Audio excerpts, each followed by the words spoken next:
Здравейте, скъпи приятели! Добре дошли в нашия канал, посветен на личностното и духовно израстване. Много сме щастливи да ви представим един много специален човек, който ни е много скъп и напълно е променил хода на нашия живот. Поради сложността на неговата личност е много трудно да го опишем точно и напълно. Той е споделял една сцена с хора като са Ричард Брансън, Кофи Анан, Бил Клинтън. Говорил е в 62 страни на 5 континента, получавал е множество награди и съвсем наскоро получи награда на 8-та среща на световната класация за топ гурута, където той зае 10-то място. Така че за нас е радост да приветстваме нашия ментор Питър Сейдж. Както Цвети каза в началото, Питър, ти промени траекторията на нашия живот, начина по който ние гледаме на света и си взаимодействаме с реалността. Ние нямаме представа как стана това. Помня нашата първа среща на живо през 2018 година. Моля те за тези, които ще те видят скоро на живо в София. Кой е истинският Питър Сейдж? И как стана така, че момчето от Лестър се превърна в Питър Сейдж, който ти си днес? Кои са най-значимите събития в твоя живот, които доведаха до трансформацията на човека, който си днес? Чудесен въпрос. Радвам се, че попита, защото е винаги добре човек да се върне към корените си. Не искам да съм в позицията на някой, който ме вижда като човек, който се прави на по-голям, отколкото е. Всеки има свой собствен път и моя със сигурност ме е довел до тази конкретна посока. Когато растях, аз имах родители, които бяха любящи и любопитство към живота. Защо нещата се случват както се случват? Всички сме си задавали този въпрос, но всеки трябва да върви по своя път, дали това ще е училище или работа. Имах много несигурност в ранните си години. Мисля, че ние се борим да открием своето усещане за идентичност, особено в тинейджърския свят и днес, когато има толкова обърканост около това какво да правим, понеже светът толкова бързо се промени. Имах страст, исках да стана предприемач. Знаех, че да работя за някой друг никога няма да ме удовлетвори. И едно от нещата, които различавам, е, че живот на преследване на успех е много различен от живот, който преследва удовлетворение. Има много хора, които имат работа, която плаща сметките, но не се отплаща на сърцето. Така че за мен аз съм имал много значими събития в своето минало. Едно от тях беше да осъзная, че колкото по-упорито работя, толкова по-нещастен съм. И аз си мислех, че да работиш здраво е ключ към щастливия живот.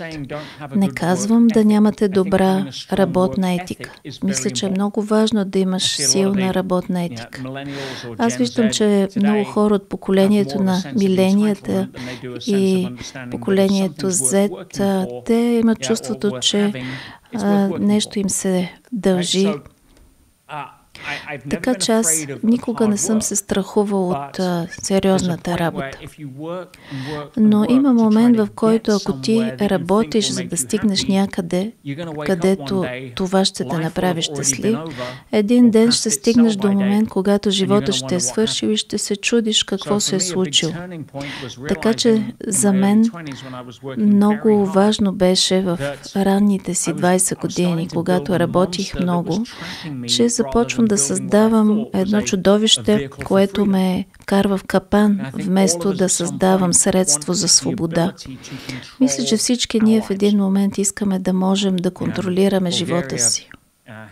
България има история, свързана с комунизма, когато държавата се опитвала да контролира вашия живот. И знаете какво се случва. Няма дълголетие на модели, които се опитват да контролират истината на другите хора. Вие сте отговорни за собствената си истина. И добрата новина е, че ако знаете как да се вслушвате в посланията на сърцето си, за това какви са следващите стъпки, може да преминете много бързо от живот, който изглежда безсмислен или безцелен, или неподкрепящ, или живот, борба, към живот, който изглежда напълно различен, трансформиран, радостен, изобилен, щастлив, с едно усещане, че контролирате своята реалност, вместо вашата реалност да ви контролира. Кога беше точно момента в твоя живот, когато ти започна да мислиш за вътрешния си свят, когато започна да търсиш смисъл, вместо да се опитваш да намериш повече успех? Не мисля, че има един определен момент. Има поредица от осъзнавания, разгръщания, побутвания, които ако не се вслушваш в тях, стават доста по-шумни и трудни. Мисля, че хората знаят каква е тяхната истина, просто се страхуват да я приемат, да се вслушат в нея, да я следват. Защото това няма смисъл за лявото полукълбо на мозъка, което търси сигурност. Някой от тези моменти беше, когато чух един от менторите ми да говори за това, че овладяването на емоциите или майсторството на емоциите е разликата между живот на радост и живот на борба. Ако не можеш да овладееш ума си, не можеш да владееш живота си. А ние никога не сме ходили на училище, където да ни учат как да владеем ума си. Учили са ни да владеем математиката, географията, но в никакъв момент не са ни учили как да владеем ума си, или какво ме прави щастлив, или тъжен. Това са уроци, които бихме искали да учим в живота си. Когато аз чух моя пръв ментор, Джордж Залаки, как да владееш ума си, това отвори една цяла област от възможности, които аз исках да изучавам. Ако мога да владея ума си, мога да владея живота си. В крайна сметка, повечето хора живеят в главата си. Така че защо това да не е хубаво място за живеене? Ти каза, че е много важно да се слушаш в сърцето си, но понякога е много трудно да се направи. И също спомена своя ментор Джордж Залаки. И нашият въпрос е, кои са твоите по-значими ментори, които всъщност са подхранвали това търсене или това вслушване в сърцето? Аз споменах Джордж от психологическа гледна точка. Той ме научи много за мен самия. Най-трудното място хората да погледнат е в огледалото, защото ние забелязваме какво не е наред, вместо какво е наред, и тогава имаме страх, че не сме достатъчно добри, че не заслужаваме любов, няма да бъдем обичани. Правим всичко възможно да избегнем това. Затова е много по-лесно да не гледаме в огледалото, а да обвиняваме другите, обстоятелствата, или да следим герои, за които да фантазираме, но да не поемаме отговорност за своето пътуване на герой. Така че Джордж беше много важно влияние в моя живот. Същото и моите родители. Аз имах любящи родители. Някои хора нямат такива родители и мислят, че техните родители не правят най-доброто, което могат, и че те не са техни ментори. Но знаете, когато човек има дете, първите емоции, които излизат, освен радостта, е притеснение дали аз ще бъда достатъчно добър родител. Защото нямаме ръководство за това как да сме родители. И така всички родители се опитват да правят най-доброто, което могат, но също така отбягват и страха, че може би са лоши родители. И начинът, по който се справят с тази фрустрация, може да е чрез алкохол, чрез домашно насилие или бидейки не това, което те възприемат за съвършени родители, но могат ли да бъдат ментори? Да, защото ментора може да е пример, но може също и да е предупреждение. В повечето случаи предупрежденията са добри примери за това какво да не ставаме. Много хора са растяли с родители, които ги бият, и те никога няма да бият своите деца, защото са се заклели да не го правят.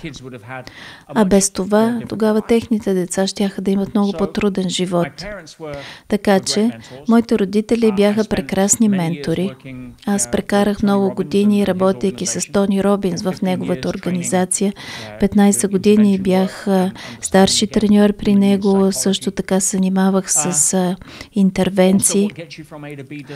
Разбрах също, че това, което ще те доведе от А до Б, няма да те доведе от Б до С. Така че това, което научих при Тони, беше до един момент. Том Кембъл също, един от моите ментори. А това е човек, който разбира съзнанието по-добре от всеки друг. Той е ядрен учен в НАСА. Така че много от моята работа е основана върху науката на съзнанието, а не алабала, свързани с съзнанието. Много хора се изключват, когато чуят това. Но тези, които имат нужда от нещо повече от просто сляпа вяра и алабала, аз наистина привличам хора, които търсят отговори, не искат да вземат нещата просто на вяра. Също Кевин Трудо е друг ментор, който ме научи на някои неща, които той е научил в тайните общества. Трябва да се разбере, че тайните общества не е тайна, че съществуват. Това го знаем от COVID. Ние знаем, че има някаква скрита програма, която не е в най-добрия интерес на масите. Така че, ако осъзнаете, че тайните общества не се преструват, че не съществуват, но това, което се преподава вътре е тайна. Кевин е бил член на висшите нива на някои от строго секретните общества. И всъщност те позволяват света да е такъв какъвто е, т.е. много малко хора да имат много непропорционално количество власт и богатство. С Кевин ние споделяме една и съща мисия да помогнем на средностатистическия човек да стигне до това дълбоко знание, така че той да има живот, който е с повече изобилие, радост, по-малко стрес, повече дълбочина, с по-малко страх и тревожност. Така че менторите са имали много голяма роля. Ако нямате ментор, си намерете, защото ментора е някой, който е бил там, където вие искате да бъдете и е вървял пътя, който вие искате да извървите, и може да ви помага да ви води през този път, където вие искате да стигнете, с опит от първа ръка, така че може да избегнете някои от грешките и капаните, които всъщност са ги учили тях, така че вие да се учите по бързия начин.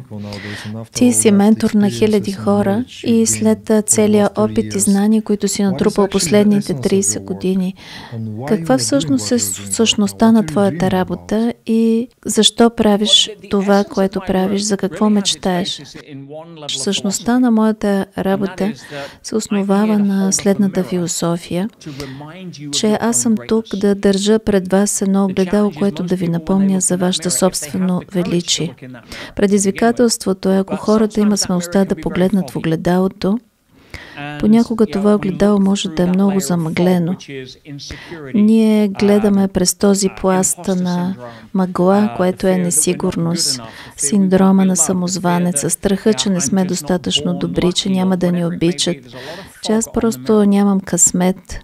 Може да има много мъгла върху огледалото. Моята роля е аз да избърша тази мъгла и хората да могат да видят величието в себе си. Ако вие разпознаете това в себе си, няма да ви трябва гуру или някой, който да ви помага. Така че най-важният ментор и гуру, който може да имате, това сте вие самите. В крайна сметка, Вие трябва да следвате собствената си истина, не нечия друга истина. Ако следвате истина на някой друг, така се формират сектите. Няма да видите, да казвам, трябва да правиш това или онова. Аз съм отговорен за себе си и за своя филм, а вие сте отговорни за себе си и за своя филм. Вашия сценарий ще е различен от моя. Мога да ви помогна, като съм вашия коуч по актьорско майсторство и ви помагам вие да сте по-добри в своя филм, като се учите на някои принципи, някои истини, които да ви позволят да блестите, вместо да бледнеете. Така че същността на моята работа е да ви помагам вие да станете най-добрата версия на себе си. Не като следвате някакъв англичанин на неговия кръстоносен поход. Това е вярно. Ние не знаем как е в останалата част от света, но напоследък тук в България, последните няколко години забелязваме една популярност на учения и практики, които са свързани с нефизическите неща. Астрология, нумерология, констелации, медитации, випасана, аяуаска, техники за проявление. Всички тези неща, които са модерни напоследък, и е много лесно човек да се изгуби и да се подхлъзне по обещанията за бързи решения. Защо толкова много хора прекарват време, харчат ресурси за духовно израстване и въпреки това им е трудно да създадат живота, който искат? Има много заешки дупки там. И какво се случва? Това валидира факта, че хората търсят искрено отговори. Проблема е, че повечето хора, които преподават отговори, ги нямат. Те имат вариация на техника, която обещават, че ще ти даде отговор. Но това, което се случва, човек отива на един курс и получава временно прозрение, но това не променя живота им. После друг курс и след това друго парче от пазъла, обаче това не пасва на предишното парче и можеш много лесно да се изгубиш, защото хората не осъзнават, че нефизическия свят функционира според много стриктни правила. Ние знаем, че физическия свят, външния свят, той функционира според закони и ние наричаме това науките, нашите науки, физика, биология. Физиката се занимава с частици, химията с молекулите, биологията с клетки. И ние знаем това, защото така можем да предсказваме как работят нещата.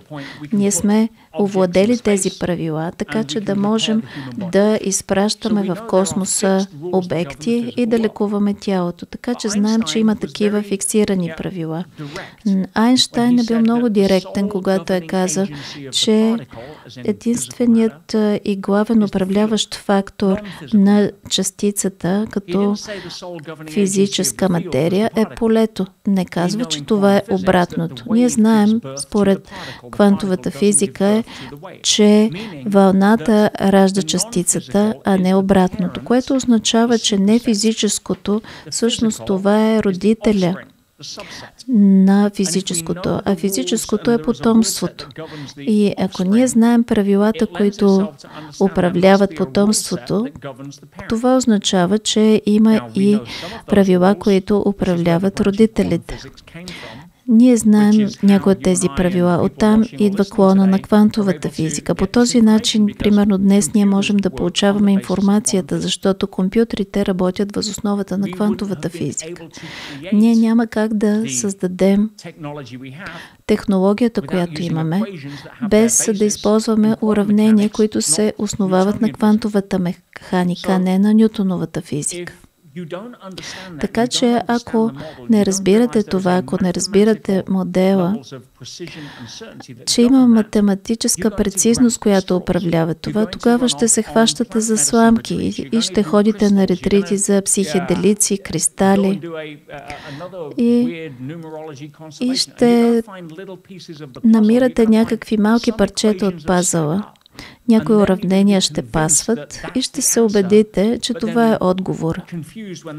Обаче ще се объркате, когато този отговор не е приложим в други области. Математиката е универсална област. Тя е валидна за всички останали области, в които можете да мислите в света. Математиката не може да работи примерно на едно място, а не на друго. Работи ми в работата, но не и когато се кача на самолет. Математиката е математика.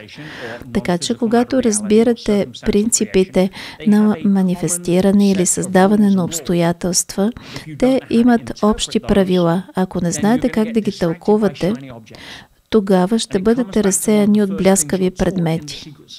И това е свързано с първите учения на тайните общества, а именно, кого слушаш. Повечето хора, които са писали книги за как да се изкарат пари, никога не са направили много пари. Парите, които са направили, е защото пишат такива книги, как да се манифестират пари. Има много хора в тези области, които имат профил на снимка, застанали до наето Ламборгини. Получават информация и дават информация, понеже те имат сигурност и харизма. Хората, които не са сигурни, се хващат на това. Едно от правилата на рапорта, едно от правилата на влиянието е, ако двама души имат рапорт, т.е. ако някой ти каже това, което искаш да кажеш, тогава този, който има повече сигурност, ще повлияе на другия. Така инфлуенсърите, които нямат много съдържание, могат да привличат милиони последователи, но под повърхността се вижда, че няма много съдържание.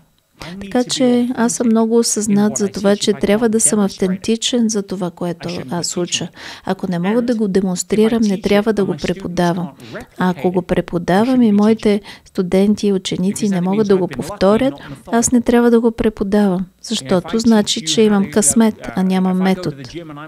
Ако аз отида във фитнеса и мога да отслабна, трябва да мога да ви науча на същото. Ако имате резултат, тогава може да ми се има доверие. Ако аз мога да манифестирам милиони долари и мога да науча другия също да създава изобилие, тогава може да ми се вярва. Иначе не.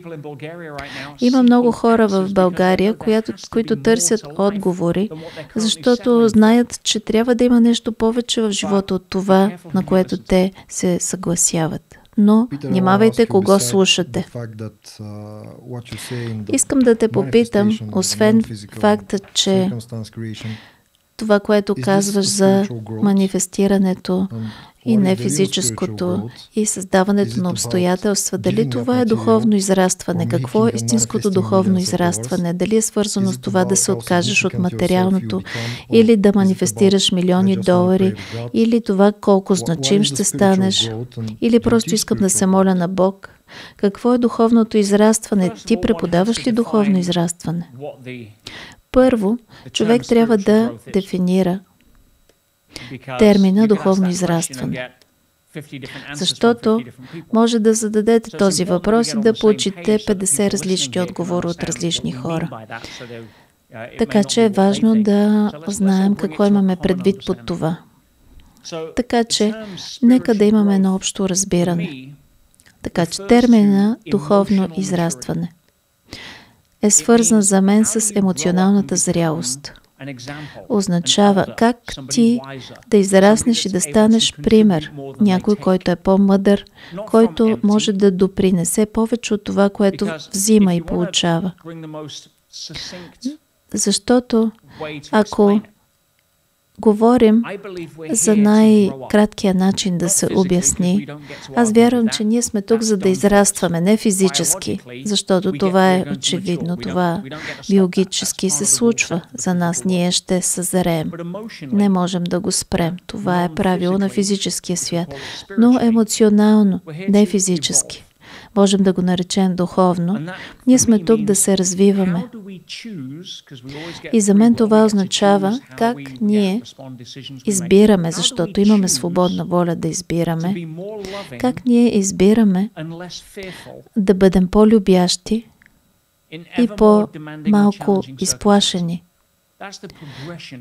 в обстоятелства, които са все по-предизвикателни. Това е напредъка в духовния свят.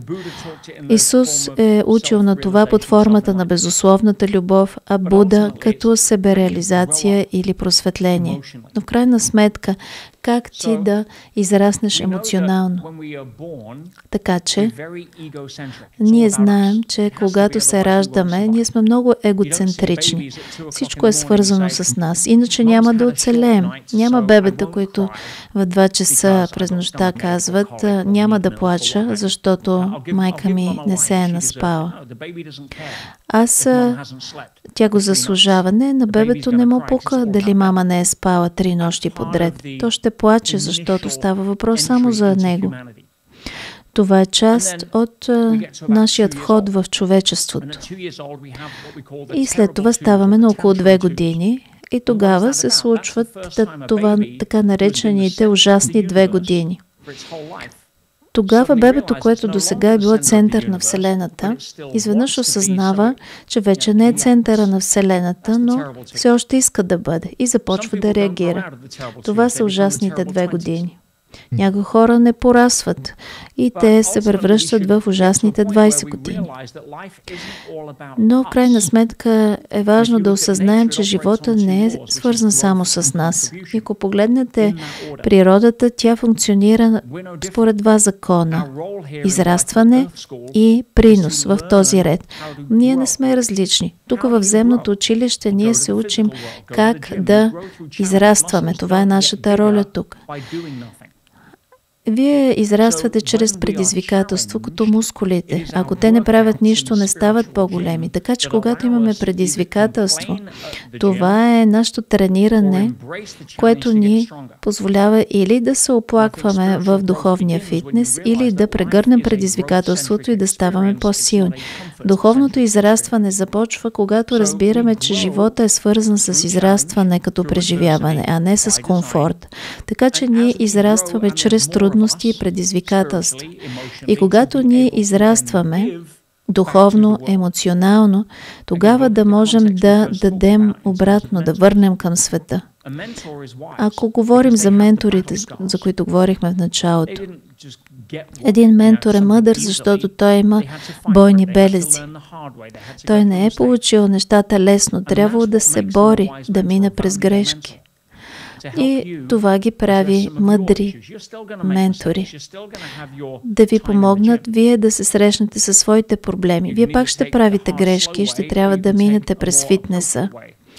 Или ще го правите бавно и трудно, или по по-подходящ начин. Но всичко, което вие учите чрез своите бойни белези, ви позволява вие да станете ментори, примери за някой друг. Винаги гледаме какво ние можем да върнем, какво можем да допринесем.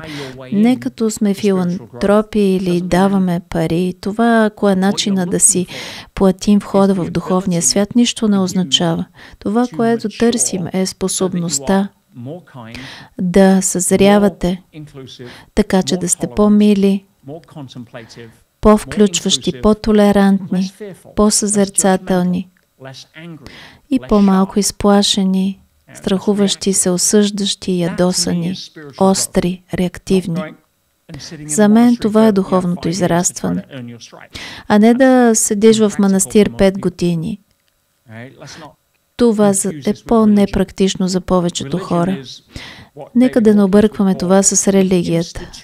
Религията е това, което Дейвид Хокинс би казал, институционалната версия на духовното израстване, и знаем какво се случва, когато се създава една институция. Правителствата са пример.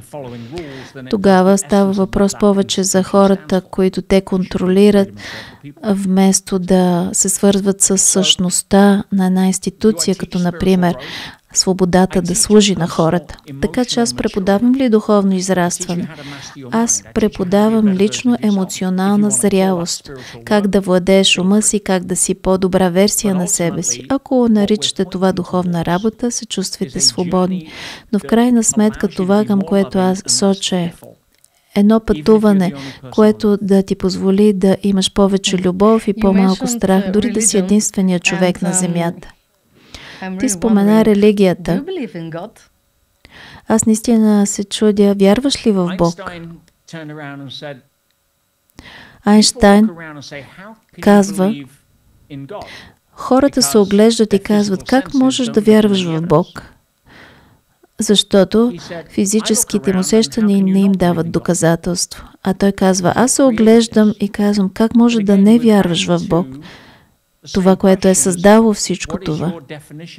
Но пак се връщаме към същия въпрос. Каква е вашата дефиниция за Бог? Защото ума винаги се опитва да слага етикети, за да разбере. Мозъка е машина за търсене на смисъл. Не обича, когато нещата не са завършени, неизвестни. Което означава, че ако искаш да напишеш книга, е важно в края на главата да има елемент на неизвестност, т.е. съспенс. И мозъка отчаяно иска да открие какво предстои. Така че въпросът, когато е кой създаде тази игра, тогава има една неизвестност и религията създава отговори, защото хората не обичат такава неизвестност. И така ума винаги се опитва да търси някакъв смисъл. Начинът, по който го прави, е като създава етикети, така че да мислим, че знаем нещо, което не знаем наистина. Например, ако аз посоча през прозореца и кажа, погледнете, вижте това дърво, повечето хора ще търсят дървото и ще пропуснат факта, че сега в момента аз взимам една дума като етикет за нещо, което е великолепно проявление на природата. И вие си мислите, че знаете какво е това. Дървото не е дърво, ние наричаме това дърво.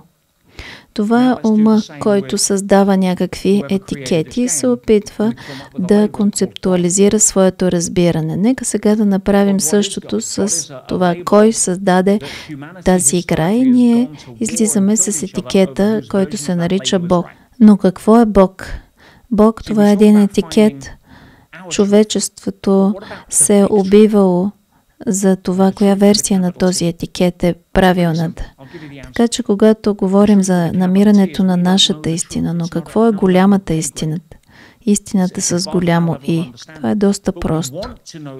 Истината с главно И е, че ние не познаваме тази истина. Тя е отвъд нашето разбиране.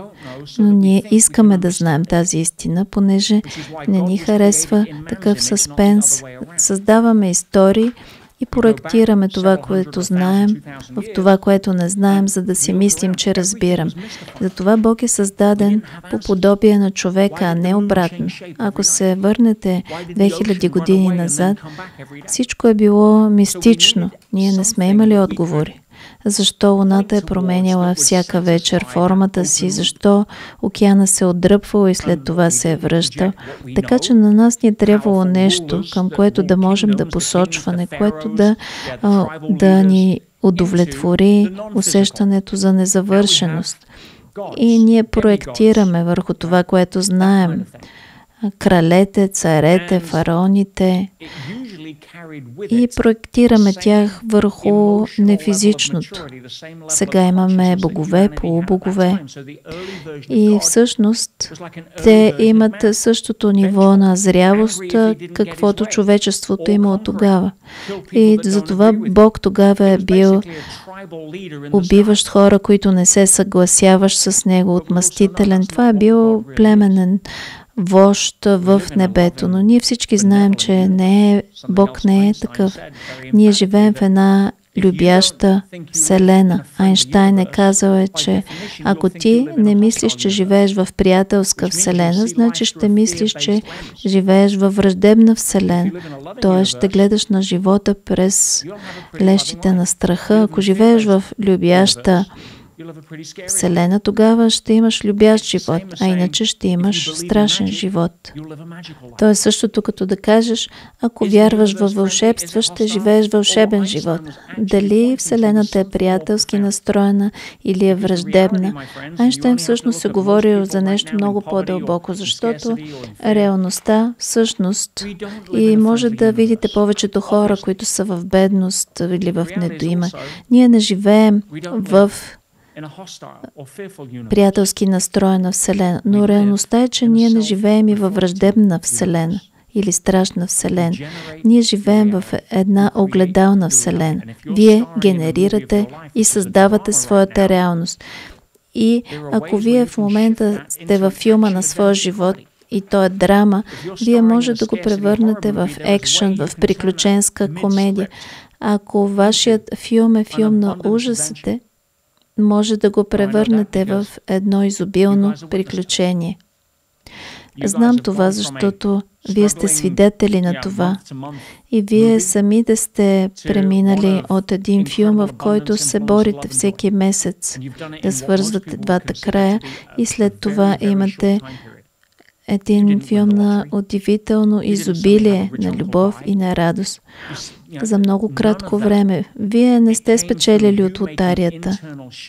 А това е станало, защото вие сте направили вътрешни промени, които след това са се отразили във външния свят. Мисля, че ще се съгласите с това. Със сигурност. Беше толкова бързо, че понякога си мислим, че все още сънуваме. Исках да попитам, в света на духовното и емоционално израстване, къде са парите и изобилието? Дали те помагат? Или те, както казваме в България, парите ще те направят лош човек? Интересно е,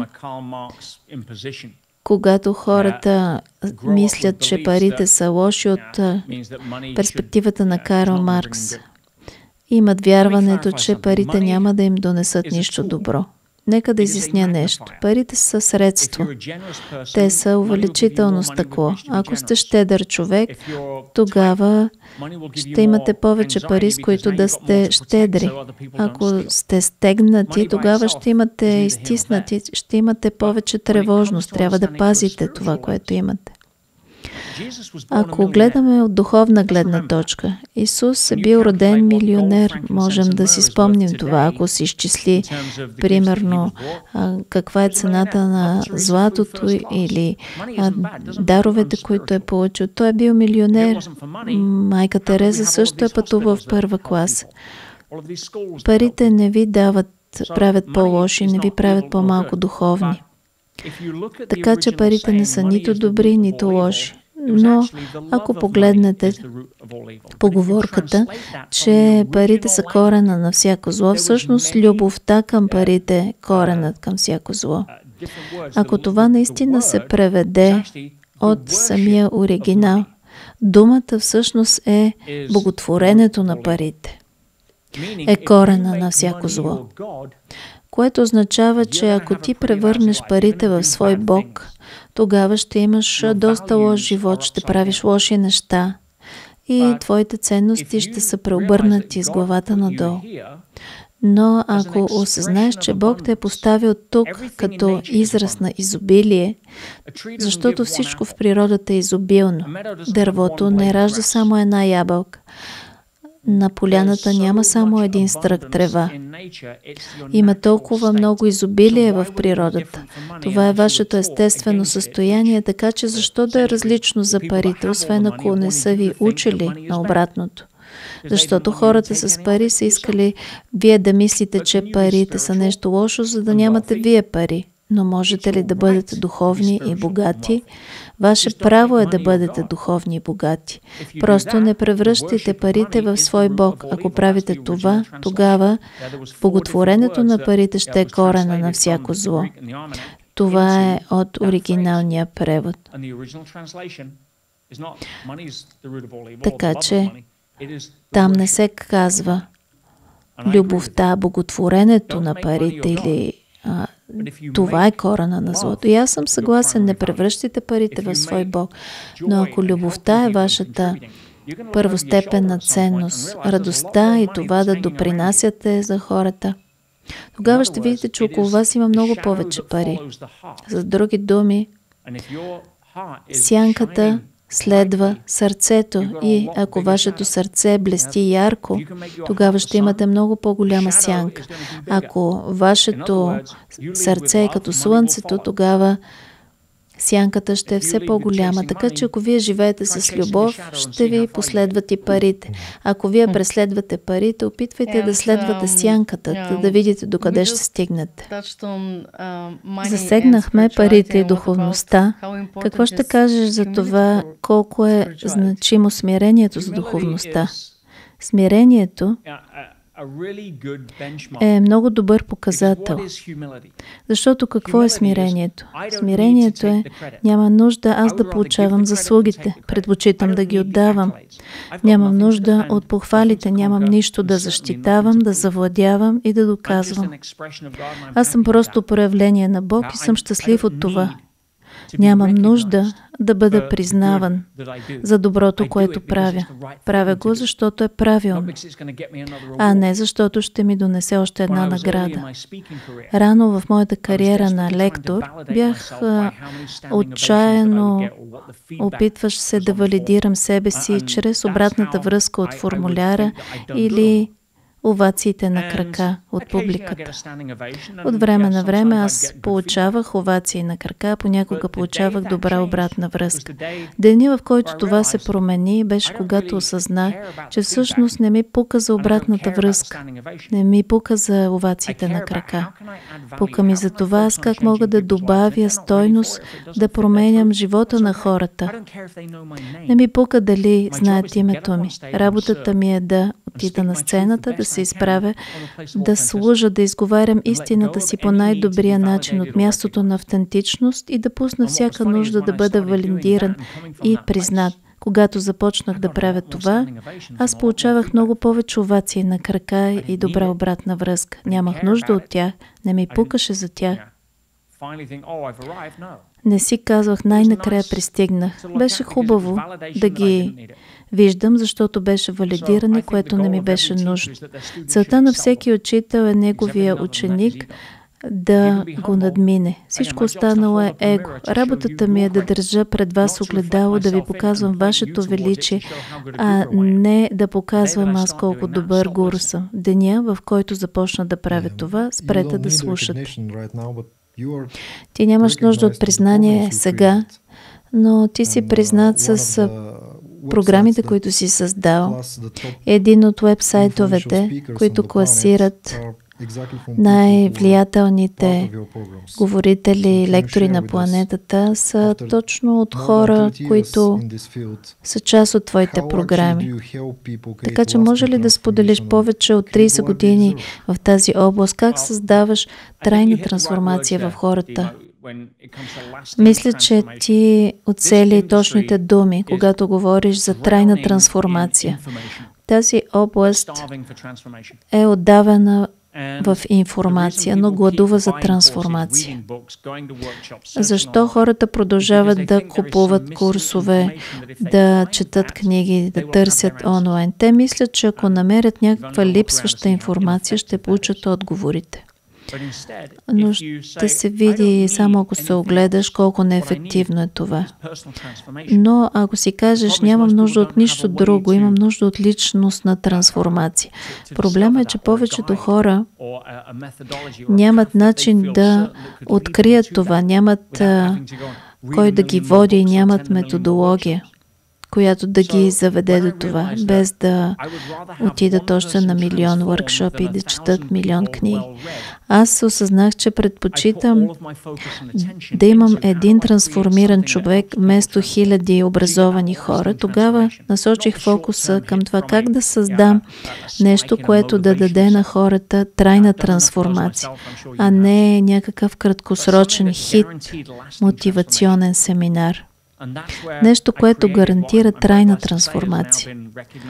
И за това създах това, което в момента е гласувано като най-мощната програма за трайна трансформация в личностното израстване. Това не го направих за награди, а за да помогна на хората най-накрая да спрат да търсят. Когато си се трансформирал, ако искаш да участваш в друга програма или курс, си свободен да го направиш. Но не го правиш, защото нещо липсва. А ти си направил вътрешната промяна. И така не търсиш някакви умения, за да направиш нещо различно. И това е разликата. Ако искаш да се промени вътрешният ти свят, тогава вътрешният свят трябва първо да се промени. Защото банковата сметка ще следва вътрешната ти банкова сметка. Така че как да се променят вярванията, с които хората са израснали? Например, парите са нещо лошо, аз не заслужавам успех. Хората, които имат пари, правят нещо лошо, за да го получат. Всички тези вярвания не е нужно да ви засягат, защото ако направите вътрешните промени, изобилието ви очаква. Но ако вратата е заключена от вярвания, като например аз не съм достатъчно добър, не знам как, не заслужавам, трябва да работиш упорито, за да получиш пари. Всички тези глупости. Да, ние бяхме така преди 4 години, особено аз. Да работиш все по-упорито. Не е пътя това, не е нужно. Когато знаеш как да направиш вътрешните промени, тогава Вселената само трябва да си мръдне малкия пръст, за да може да ти се осъществят мечтите, да получиш прозренията, синхроничностите, идеите, срещите. Всички тези неща могат да се подредят, без да си блъскаш главата в стената, за да го направиш. И това го виждаме в хиляди студенти, които се удивляват, но вече не се изненадват. И сега, когато си свидетел на всички тези трансформации на твоите студенти и ученици, дали това е лесно, мислиш ли? Определи лесно. Например, един пилот на самолет, дали му е лесно? Това, което не е било лесно, е когато е учил в училището за пилоти. Да живееш живот на изобилие и поток е лесно, обаче трябва да минеш през училището за пилоти. Това е EMF също. Лесно ли е? Надявам се не. Защо го казвам? Защото промяната не се случва в рамките на зоната на комфорт. Ако беше лесно, вече щяхте да сте изобилни. Бих казал, че щеше да е лесно, ако е така. Обаче повечето хора нямат картата. Не е трудно да си пилот. Че нямаше да има толкова много пилот, но е нужна дисциплина, отдаденост да се свърши работата. Но ние не сме в периода на братята Райт, които е трябвало да измислят, да разбират какви са законите на аеродинамиката. Всичко това е направено. Сега, ако искаш да станеш пилот, просто отиваш на училище за пилоти и следваш програмата. Така че хората не трябва първо да измислят законите на изобилието и как да живеят живота чрез мен и да създадат удивителен филм. Ние сме направили всичко това за вас, просто трябва да се появите на уроците в училището на пилоти. Тогава ще имате резултати. Така че това е EMF. Дали е ангажимент, отдаденост? Да, но ето какво питам аз моите ученици. Дали си струва да прекараш 3 часа на седмица, едните 6 месеца. Повечето хора си губят времето на антисоциалните медии или онлайн, или гледат видеа в YouTube, или лежат пред телевизора, който им казва защо не работят нещата в света.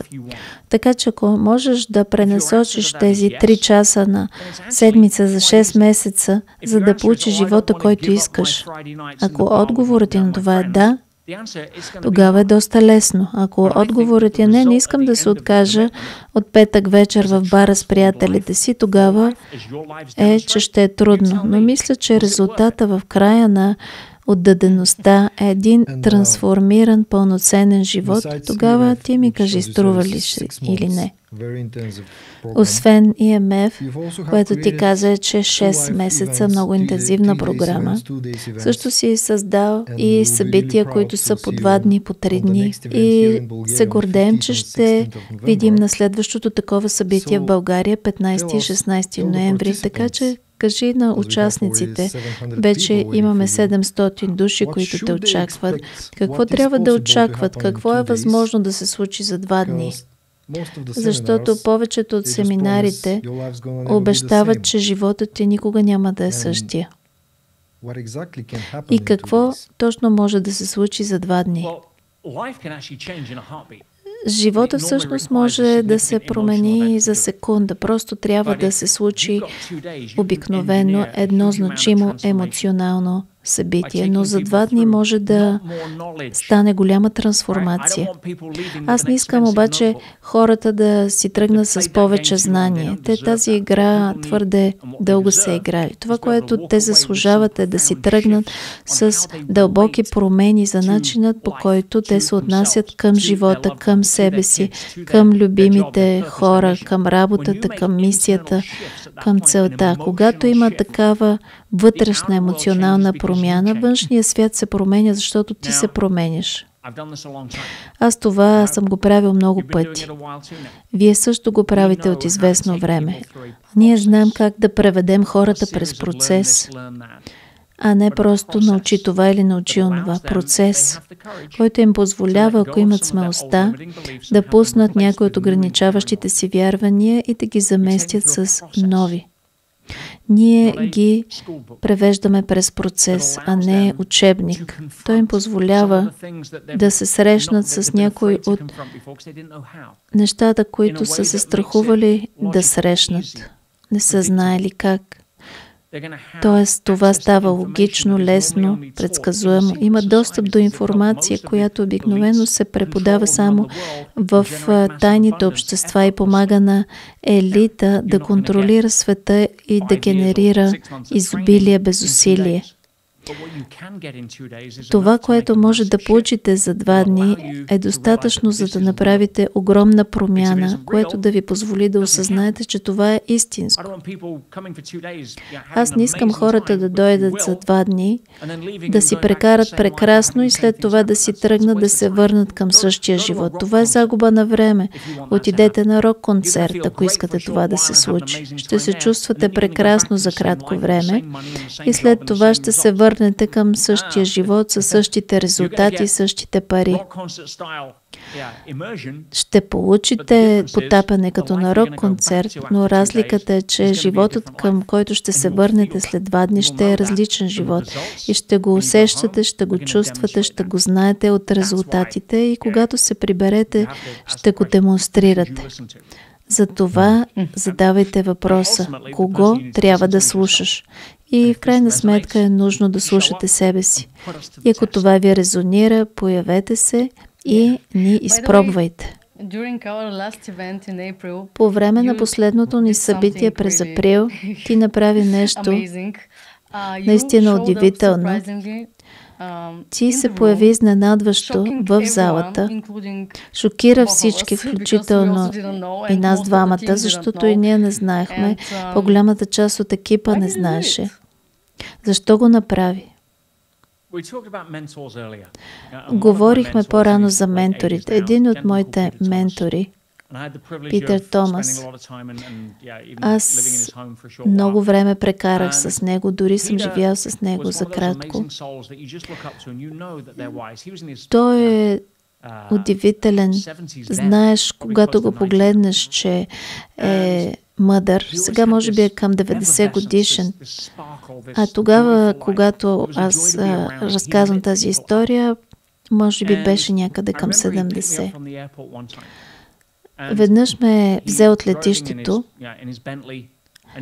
беше със своето Бентли и спря на едно прекрасно място. Беше паркирано едно Ламборгини.